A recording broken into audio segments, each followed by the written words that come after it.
Welcome to NobelBiz webinars.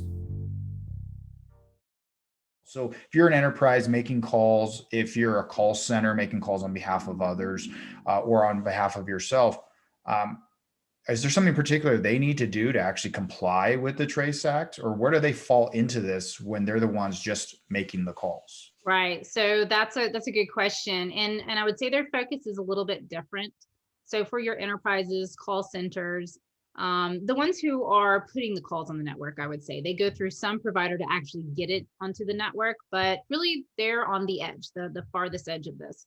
So they should be aware of, the status of their voice service provider's robocall mitigation plan, how that plan may affect their delivery SLAs.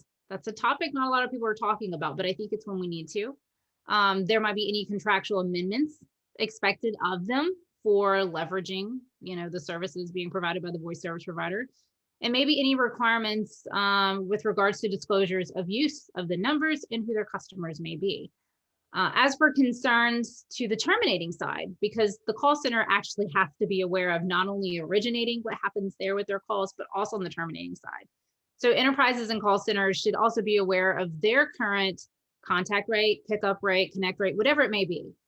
Start tracking that now so that you can monitor the impact post June 30th, 2021. Because Christian, this is still a bit of a big unknown of what's really going to happen come June 30th. So while you may not be able to sign the calls yourself, you have to work with your originating service provider to know what they're doing. But then don't just say, oh, great, my originating service provider is signing my calls, everything's good.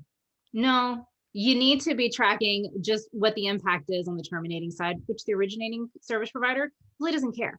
They're going to be compliant if they sign your calls. They're done, moving on, check it off. So there really should be a focus on the impacts on both sides.